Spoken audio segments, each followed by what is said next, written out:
Hello दोस्तों, स्वागत है आपका AI एडियो अकेडमी में। आज हम पढ़ेंगे दिल्ली सल्तनत की स्थापना और उनके विस्तार के बारे में।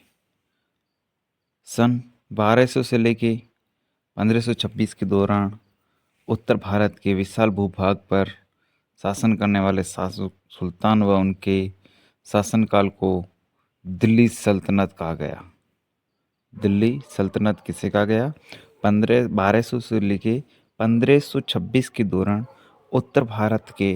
विशाल उत्तर भारत के विशाल भूभाग पर शासन करने वाले शासकों को दिल्ली शासनकाल को दिल्ली सल्तनत कहा गया। ये शासनकाल मूलतः तुर्क और अफगानों ने किया था। उन्होंने उत्तर भारत पर शासन कर रहे राजपूतों को हराकर अपनी सत्ता की स्थापना की। आक्रमणकारी तुर्क मोहम्मद गोरी, प्रसिद्ध शासक पृथ्वीराज चौहान। कौन कौन से? मोहम्मद गोरी और पृथ्वीराज चौहान के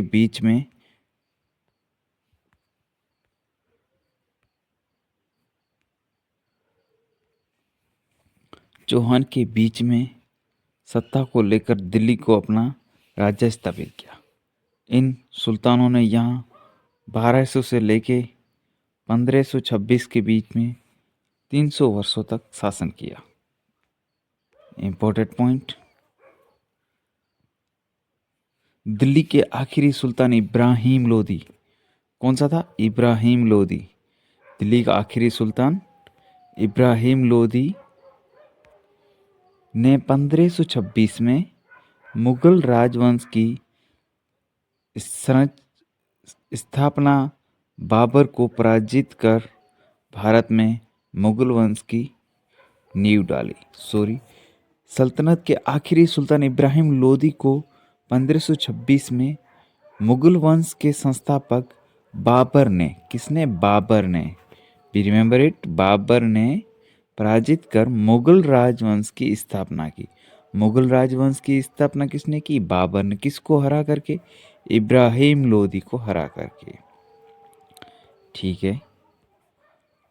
और आप चैनल पर नए हैं तो AI एडियो अकेडमी को अभी सब्सक्राइब करें और आने वाले नोटिफिकेशन के बारे में अपडेट करते रहिए। जानकारी अच्छी लगी तो कमेंट करके बताइएगा।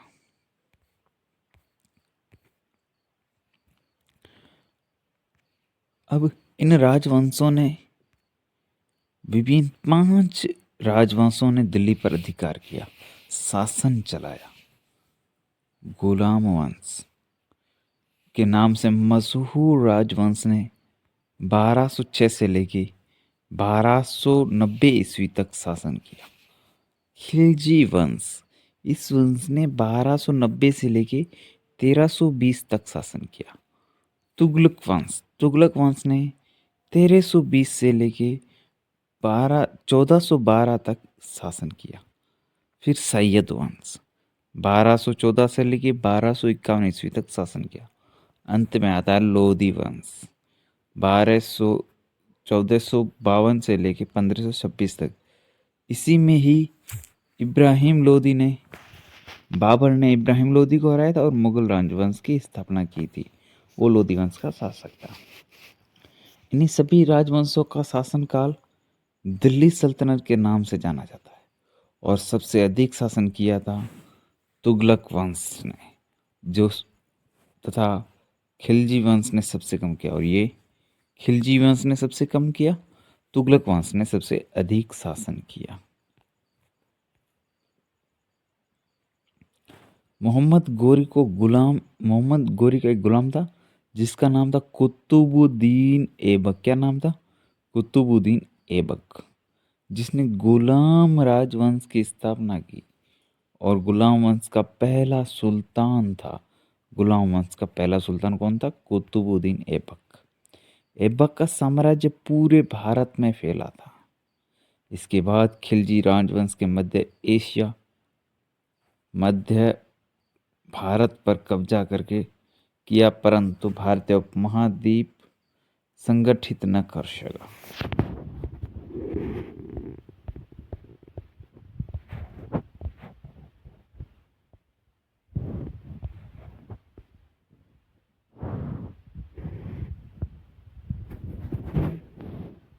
भारतीय इस्लामिक वास्तुकला का उदय महत्वपूर्ण भूमिका निभाई।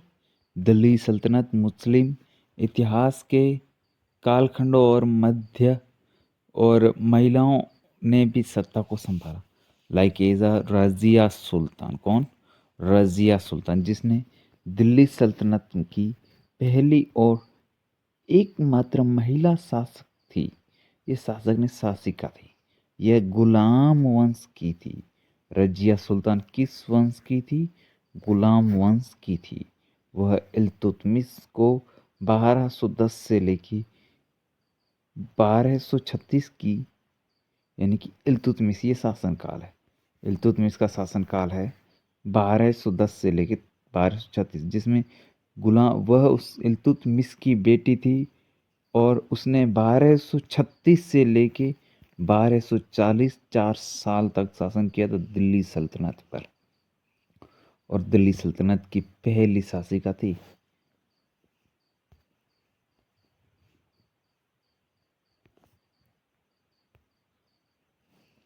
इसी ने ही, किसने? इल्तुतमिश ने कुतुब मीनार को पूरा करवाया, और इसकी नींव कुतुबुद्दीन ऐबक ने रखी थी, जिसको इल्तुतमिश ने पूरा करवाया था, कुतुब मीनार। अरबों का आक्रमण। भारत के उत्तर पश्चिम क्षेत्र पर अरबों ने आक्रमण किया। सन 712 में भारत पर किए गए आक्रमण का नेतृत्व सेनापति मोहम्मद बिन कासिम, ने सेनापति मोहम्मद बिन कासिम ने किया। भारत में हुए आक्रमण का उद्देश्य अरब राज्य का विस्तार था। न भारत पर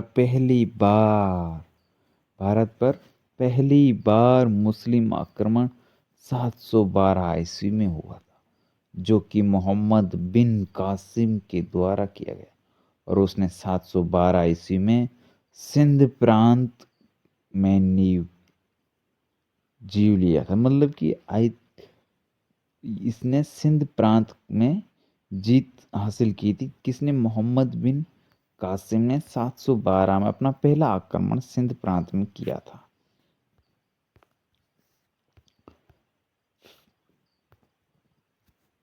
सिंध समुद्र पर राज कर रहे देबोल और रावार में मोहम्मद बिन कासिम द्वारा दाहिर पर आक्रमण करके उसे परास्त किया। उसने पंजाब के निचले हिस्से तक सिंध के महत्वपूर्ण भागों को जीत लिया। मोहम्मद कासिम का शासनकाल केवल 2 वर्षों तक था। कितने वर्षों तक? 2 वर्षों तक। अब आता है 2 नंबर, मोहम्मद गजनी। कौन आता है? मोहम्मद गजनी। सन 1000 से लेके 1026 तक भारत में कुल मिलाकर 17 बार आक्रमण करने वाला, सोमनाथ को लूटने वाला गजनी, मोहम्मद गजनी सबूतकिन का पुत्र था। किसका था? सबूतकिन का पुत्र था। यह गजनी वंश का संस्थापक था। गजनी वंश का संस्थापक था। तुर्की गुलाम सेनापति था। तुर्की गुलाम सेनापति और गुलाम वंश का, गजनी वंश का संस्थापक था मोहम्मद गजनी। मोहम्मद गजनी ने भारत पर पहला युद्ध या पहला आक्रमण 1001 ईस्वी में हिंदू सोई शासक जयपाल के विरुद्ध लड़ा। 1004 से लेके 1006 के दौरान गडानी ने सुल्तान के शासकों पर हमला किया। जल्द ही पंजाब भी गजनी के अधीन हो गया।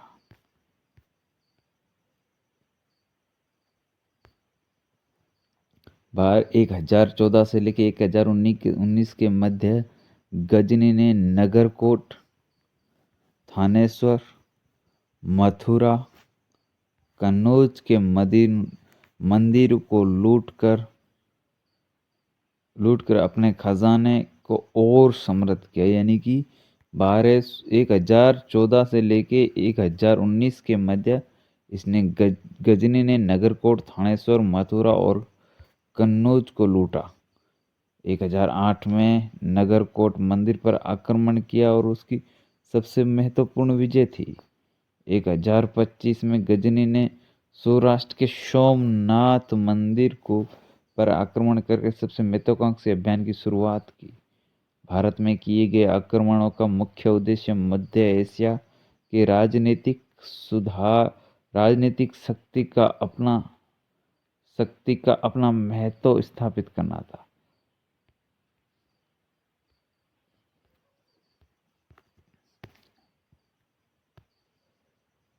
भारत पर किए गए हमले केवल भारत की दौलत को हथियाने के लिए किए गए थे, न कि सत्ता पर अधिकार करने के लिए। इसने अथवा मोहम्मद गजनी ने भारत पर अपना साम्राज्य स्थापित करने का कोई प्रयास नहीं किया। इसने कभी भी भारत पर कभी साम्राज्य स्थापित नहीं किया। इस समय दुर्लभ रक्षा नीति ने भारत पर आक्रमण के रास्ते खोल दिए।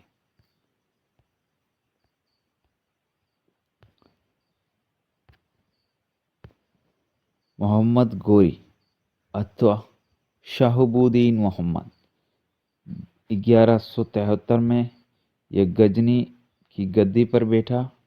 कार्यकाल 1173 से लेकर 1206 तक यह गजनी का शासक था। यह ख्वारिज़मी साम्राज्य की बढ़ती हुई शक्ति का सामना करने में असमर्थ था, अतः इसने यह भांप लिया कि उसे मध्य एशिया के कुछ हासिल नहीं होगा, मध्य एशिया से कुछ हासिल नहीं। इसीलिए इसने मोहम्मद गोरी को अपना विस्तारवादी महत्वाकांक्षी की पूर्ति के लिए भारत की ओर मोड़ा। यह भारत को लूट के स्थान पर स्थायी शासन की स्थापना करने के पक्ष में था, यानी कि यही वो शासक था जिसने भारत पर अपनी स्थायी शासन व्यवस्था यानी भारत पर राज करने के लिए आया था। इसके अभियान बहुत सुनियोजित होते थे। इसने हार कर जीते हुए स्थान पर सेनापति नियुक्त किए। इसके आक्रमणकारियों के परिणाम स्वरूप विंध्याचल पर्वत के उत्तर में एक स्थायित्व साम्राज्य की स्थापना हुई। इसे भारतीय उपमहाद्वीप में मुस्लिम शासन स्थापना करने का श्रेय दिया जाता है। इसको भारतीय उपमहाद्वीप में मुस्लिम शासन को स्थापित करने का श्रेय दिया जाता है। पंजाब और सिंध में विजय। ये इस तरफ है गोरी का राजवंश और ये सामने था चालुक्य और सोलंकियों का राजवंश।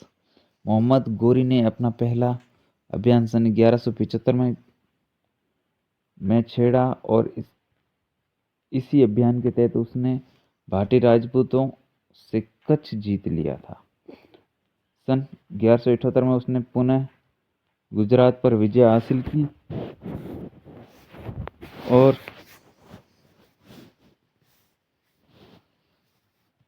1178 में उसने पुनः गुजरात पर विजय हासिल करने का प्रयास से आक्रमण किया, परंतु गुजरात के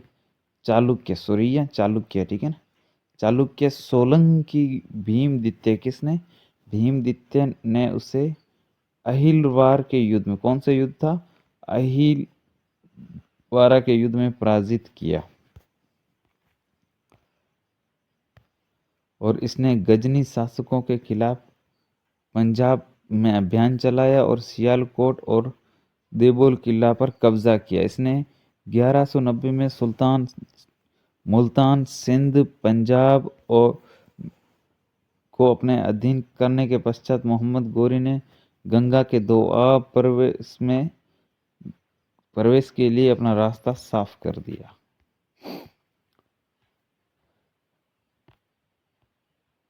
तराइन का प्रथम युद्ध।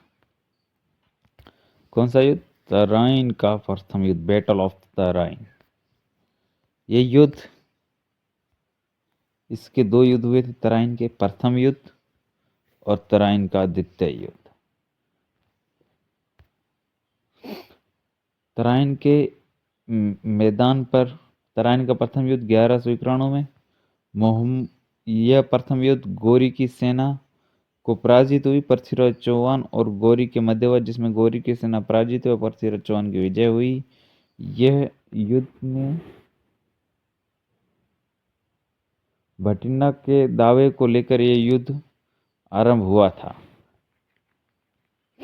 तराइन का द्वितीय युद्ध, यह युद्ध को भारतीय इतिहास का निर्णायक युद्ध माना जाता है, जिसमें तुर्की राजपूत सेनाओं के बीच में युद्ध हुआ।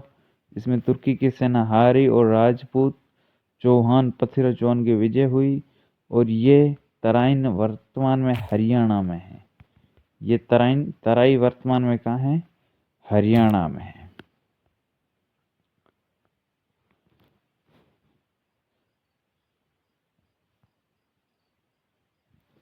उसके बाद इसने तुर्की की सेना को सुनियोजित करना और अश्वारोही घोड़ों का प्रयोग करके इसने मोहम्मद गोरी ने यह विजय हासिल की। इसने हांसी, सस्सुती और समाना पर कब्जा किया। तराइन युद्ध के पश्चात, अब तराइन का युद्ध, उसके बाद क्या क्या हुआ? तराइन युद्ध के पश्चात क्या क्या हुआ था? तराइन युद्ध के पश्चात मोहम्मद गोरी ने अपने विश्व वस्त्र सेनापति कुतुबुद्दीन ऐबक के हाथ में भारत की सत्ता सौंप दी और गजनी वापस लौट गया। 1194 में गोरी वापस भारत लौटा। इसने 50,000 घुड़सवारों के साथ यमुना कन्नौज की ओर बढ़ा। गोरी ने कन्नौज के निकट चंदावर में जयचंद्र को पराजित किया। इस